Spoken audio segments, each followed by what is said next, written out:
You're listening to The Voluntary Life, where you can hear ideas for finding freedom in an unfree world. Visit thevoluntarylife.com to connect with the show and hear all past episodes. Here's your host, Jake. Hi, it's Jake here. This is another episode about permanent travel, and I'm very pleased to have a special guest. It's Andrew Henderson, who's the founder and host of the Nomad Capitalist Report. Hi, Andrew.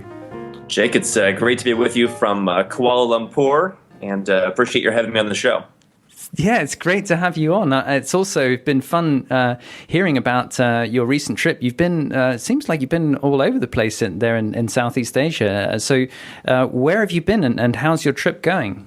Well, I have been all over Southeast Asia. I've spent a lot of time in Asia. And frankly, the things that I look at when it comes to my background as an entrepreneur and the things I look at for investing in business going forward, a lot of those things are in Asia. So, this year I've been pretty much all over, from the Philippines to Brunei to Singapore, here in Malaysia a couple times, Cambodia, Laos, Vietnam, Thailand. I actually got denied access to Myanmar just the other day, which is why I'm here. AirAsia has gone downhill. It's funny, I was talking to Jeff Berwick about this on Facebook, about how we both used to love flying on AirAsia, which was probably the best low-cost carrier in the world, and you could fly, for example, from here to Kuala Lumpur to Singapore for like $10.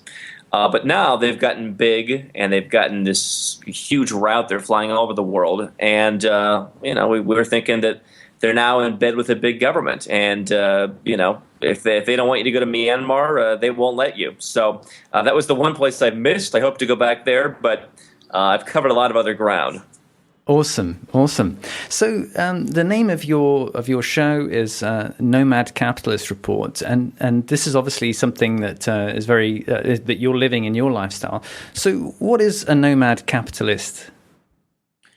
Well, it's funny. A while back, I was investing in various businesses. I wanted a kind of a brand for what I was doing, and I'd always been a traveler. Even when I was running businesses, I was traveling, half the year to Europe and Asia and what have you. And so that's very nomadic in and of itself. But I said, I would like to write about, as I do now on my site and as we talk about on my radio show, I'd like to share with people the idea that my parents shared with me at a very young age. I was about 12.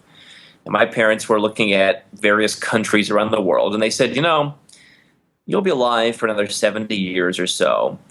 And when you study history and when you understand how societies work, and when you look at how the U.S. government is working even right now in the 1990s, we think that there will be a time when this will not be the place for you to be. And be open to that fact that you may want to go and live somewhere else where talented people like you are treated better. And so the whole philosophy behind Nomad Capitalist is not that you have to be a perpetual traveler. I get emails all the time, comments about, how do I do this with my kids, with my wife? And it's not all about bouncing around to Kuala Lumpur for 3 weeks and then Singapore for a week. It's not that. But what it is understanding that there may come a time when you have to expatriate, when you have to go somewhere else because that's where you will be treated best, where your money will be treated best, where your business will be treated best. And to be a nomad, like on the steps of the plain, on the steppe of Mongolia, you go somewhere, you hunt for as long as you can. You get the great meat, and you eat, and you pitch your tent there, and you stay there until everything that you went there in the first place for is gone, and then you go to the next place. And I think that we're seeing that if you're in the United States or the UK, I think that, look, the herd is gone. The herd has moved on, and you need to follow with it and go there for as long as the herd is there. Right. Yeah. Well, it does. It's really interesting because it does really feel like we're living in a time when things are just tipping in the world. Like the center of gravity seems to really have moved, or is in the process of moving to Asia, as you describe. And I think that's a really interesting time to be someone who's come from the West and is now looking for new opportunities out there. So how did you actually start traveling and getting involved in sort of overseas entrepreneurship? Did you go to college or did you go straight into business? What was your background? So my parents kind of put that sense of travel into me. We traveled somewhat abroad and also in the United States when I was a kid, and it was always interesting to make observations. I remember being in Portugal at age 8 or 9, and when one of our guides was talking about, or was asking us where we were from, we told him. Actually, he didn't have to ask us. He said, I know by your shoes. Only Americans wear shoes like that. And so now that I'm older and an adult and I buy my own shoes, I don't get that anymore. So people think I'm from Europe. But he said, all of our leaders are going to the U.S. for medical care. And that was like the first real observation I made that said, things are different elsewhere, and maybe you can benefit from that. And the more I traveled, I started traveling early in my 20s. I went to Norway first because I have Norwegian ancestry, and I wanted to explore that. And I think once you get that bug, it just grows and grows and grows. And then I wanted to travel more, and then I wanted to go more adventurous places. And I'm still in that thing now where it's like now I want to go to Iran and North Korea and do stuff like that. And so, I never went to college. I did, actually. I went for about a year. I shouldn't say never, but I kind of slept through it.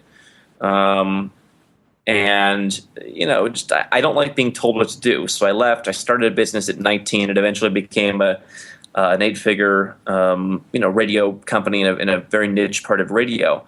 And I think you learn so many more lessons from travel, from running your own business. I've invested in other businesses, and I've helped people start businesses. And I think every time I've learned something that I use to this very day when I'm looking at businesses. And I know things that I would not have known from sitting in a classroom, real world experience. And the same goes with traveling and seeing, and just making the observations. Why is it that this currency is this? Why is it that this interest rate here is different than here?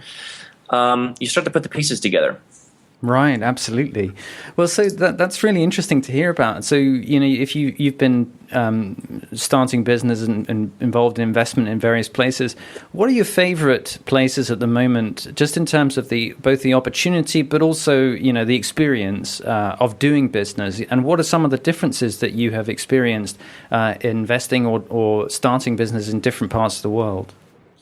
Well, the one thing that I talked about earlier was, I'm a big Asia fan. I am, working on plans for next year to be in Eastern Europe, to be in parts of South America as well. But I look at, I had Harry Dent on my show recently, who's the author of the Roaring 2000s and other books, and I loved reading that as a kid, as well as Jim Rogers' book, Adventure Capitalist, which I guess was why I probably wasn't going on a lot of dates at 15 years old, because I wanted to talk about the Roaring 2000s. Right. And they were drinking beer out of like Solo cups in someone's basement without a ping pong table.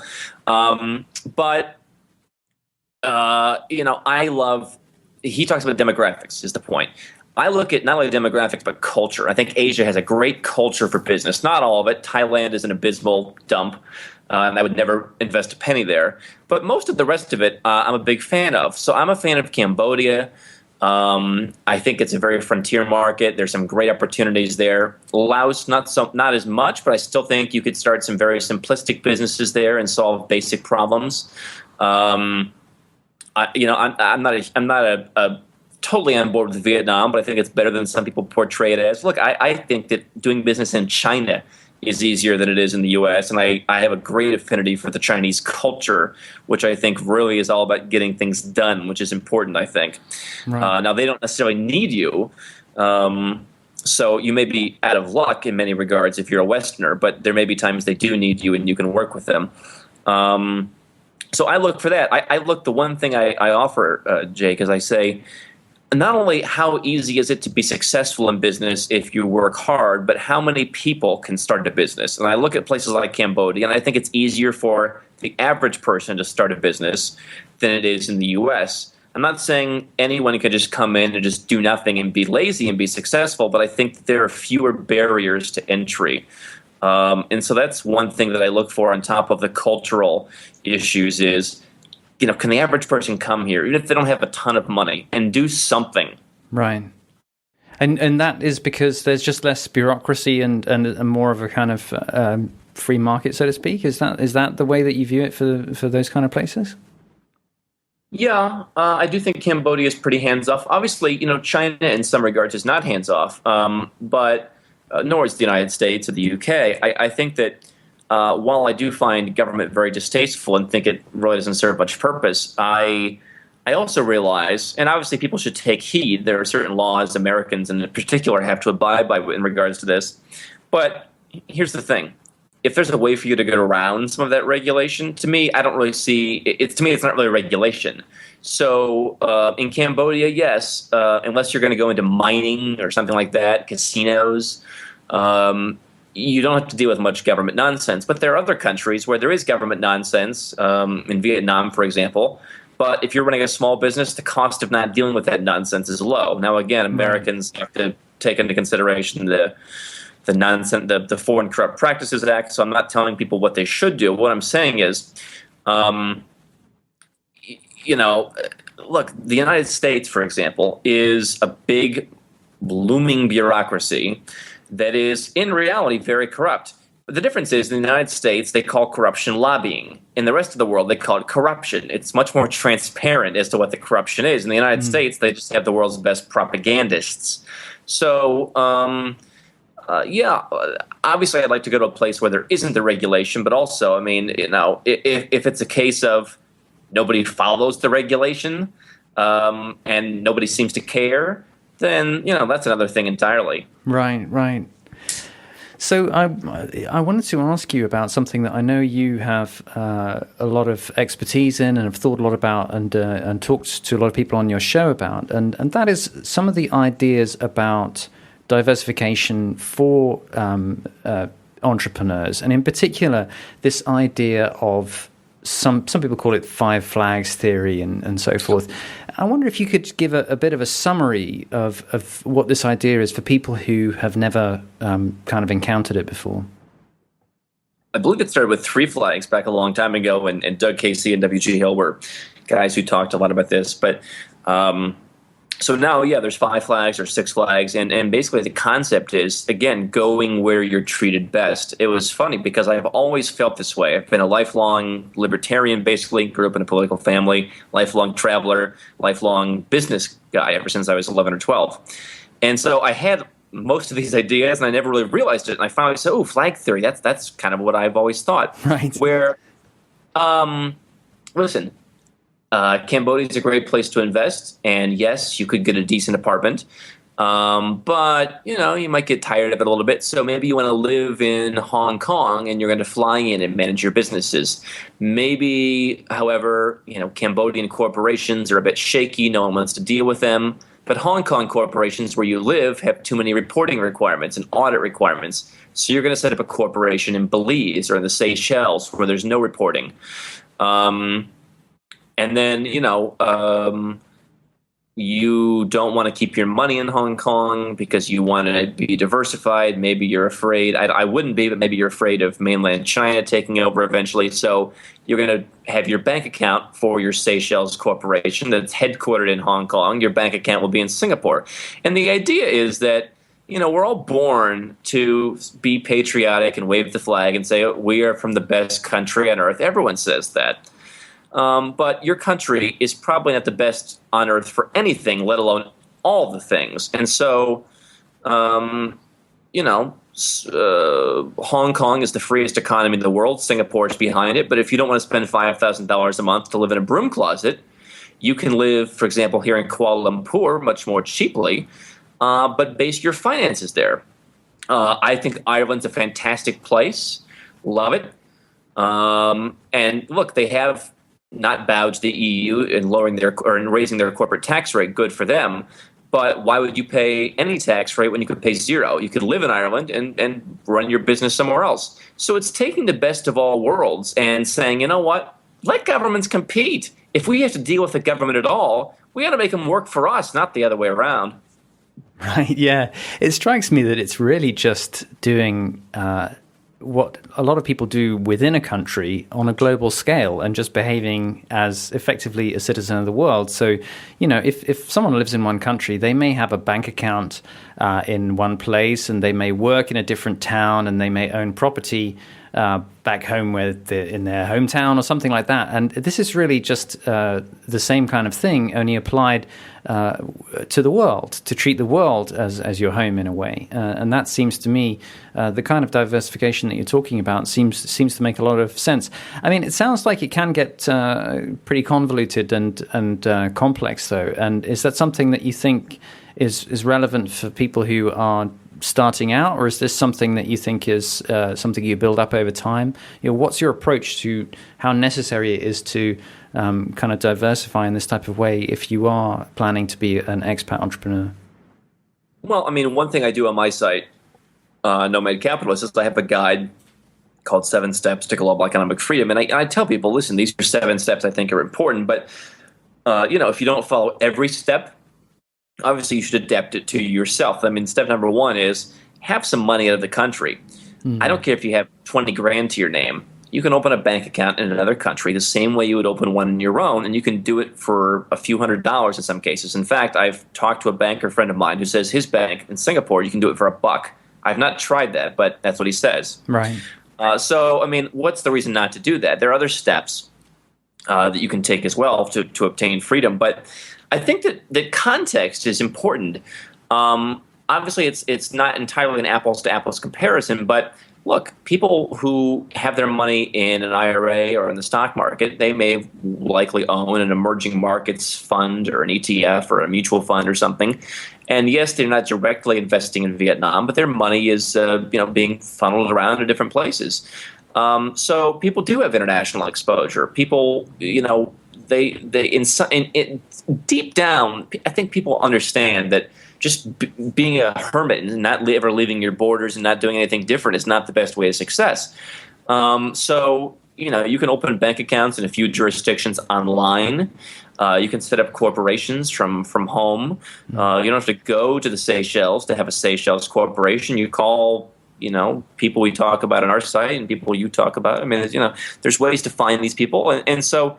Look, obviously people need to be aware that the biggest hurdle is probably dealing with their own government. The reporting requirements in the U.S. on your tax return, whatever. It's not, it's not the worst thing in the world, but it is kind of ridiculous. But, I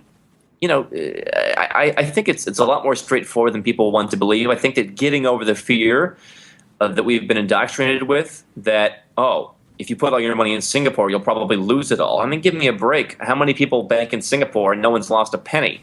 Now, I'm not making any promises for you, but I mean, come on. If every single person in an entire country was losing their money in some banking system, don't you think that would be front page news? Right. Yeah. If all the banks in France just went under, don't you think you'd be hearing about the French people losing all of their life savings? Well, and it's not as if there's a lot of safety in the Western banking system at the moment. Anyway, the whole thing's sort of teetering, as it has been for years. But and I think that's really interesting for people who can sort of learn from your experience. So I wanted to ask you, on a kind of practical level, as an entrepreneur doing what you're doing, traveling around a lot. How does it work for you practically? I mean, I know that you have spoken on your show about virtual assistants and stuff. So you're traveling on your own? Do you just have a laptop? I mean, what does your sort of work setup look like? Well, it's funny you asked that because I do try and do a few touristy things every once in a while. I'm not a backpacker, but I did head up. I was in Laos last week, and I went to Vong Vieng, which we used to have drugs and orgies and all kinds of crazy stuff. They closed a lot of that down, but it's very beautiful. I was the only guy who had a real suitcase on the way up there, and everyone's like, "What?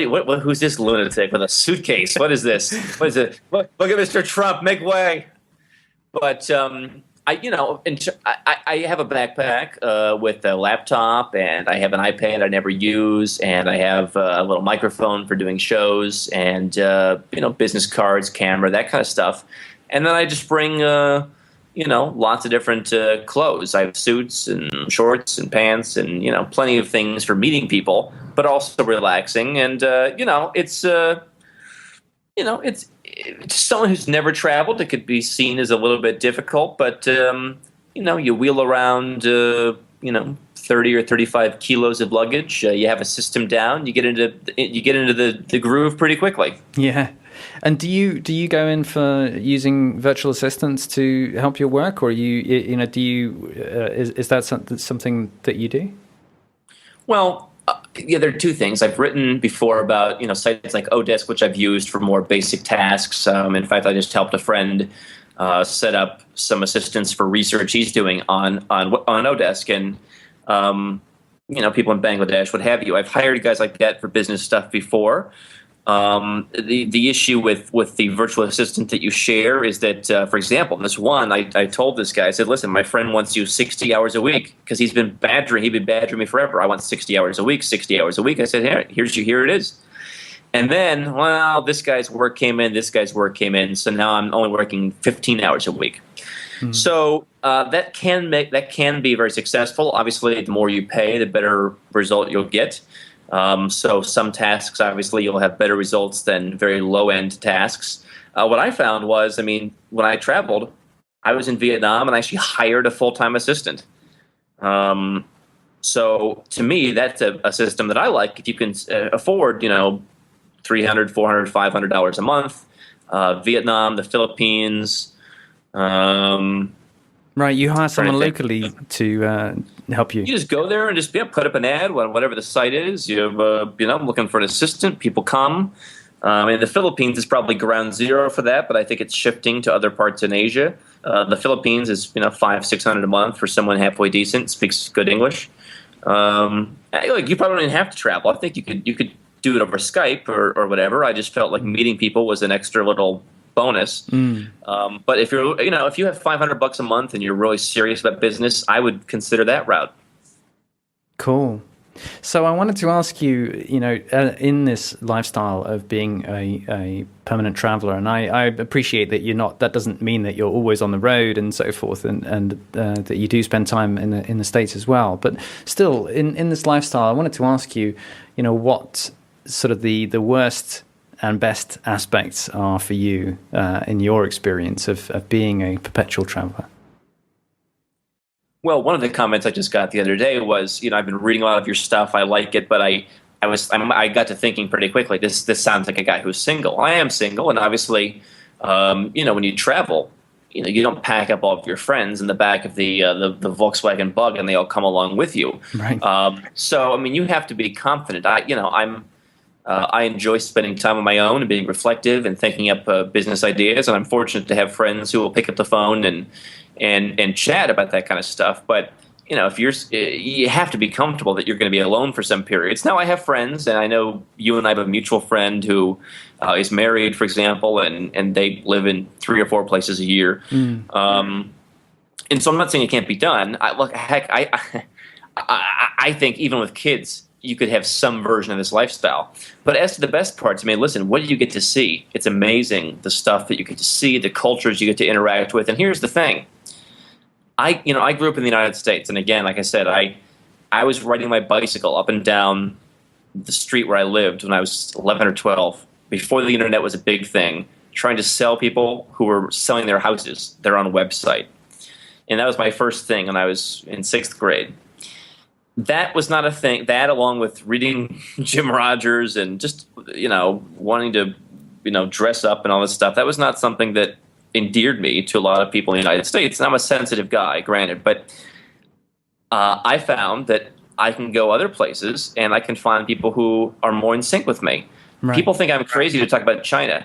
I feel like a great connection. Whenever I go places and I meet people who are from China, internationally minded Chinese people, they get the business thing, they get the whole thing about who I am. And so being a perpetual traveler, you can tweak how you live your life to find the places that best suit you, not only business-wise, not only money-wise, but let's be honest, you have to be happy in life. And so I was in Thailand for a month. I thought, hey, this may be a place to live. It's probably not a great place for investment, but maybe this is a place someone could live. It's not a place for anything. And so fortunately, rather than growing up in Thailand or being forced to stay there or being forced to have a 5-year employment contract or whatever, I said, you know what? I'm on the next flight and I'm getting out and I hope to never return. And other people may disagree with me, and that's fine. I'm not trying to say people should not have their own opinion, but that's the benefit. You know what? I don't like it here. I'm going on to the next place. Yeah, absolutely. Well, thank you so much. It's fantastic hearing about your experiences, and I want to make sure that people can find out more about you. So where can they find you online? Well, if they go to nomadcapitalist.com, that's the best place to find me. We're writing stuff pretty much every day about business observations or investment observations. Whatever I see out there, I write about it. We do videos they can find on the site as well, and they should go to your site as well, because we're having an event that I know you're helping us with, and they can learn more about that event on your site as well. Yeah, absolutely. Do you want to say a little bit more about that? So we're going to be in Las Vegas by popular vote. I will be returning to the USSA for the event, January 23rd, 4th, and 5th. Peter Schiff, who is just a fantastic speaker on this, will be keynoting our event. We've got over a dozen other people talking about second passports, offshore banking. Basically, it's going to be everything you need to know whether you want to stay in your home country and fight, or whether you want to join people like myself in fight versus flight. Whichever decision you make, we're going to have the experts to share with you the knowledge of how to protect your money, how to be a better investor, how to engage in business, how do you make sure the government doesn't come in and steal your bank account, as the state of California once did to me in a business I ran. They came in and just stole some money from me. So we're going to share with you all of the ways to escape the nonsense and the chaos that is descending upon the U.S. and other bankrupt Western countries that I think are totally out of control. So it's 3 days, and you'll leave after that 3 days with a lot of notes and being able to take action. This is not just a gripe fest where we just sit around and complain. But it will be actionable info, and I think they should go to your site and check that out. Yes, and I'll put links to all of that in the show notes as well. Great. Well, thank you so much, Andrew. It's been great having you on. I appreciate it, Jake. Thank you for listening to The Voluntary Life. If you have feedback about the show, please email jake@thevoluntarylife.com. If you enjoyed this program, please share the podcast with your friends or click the donate button on thevoluntarylife.com.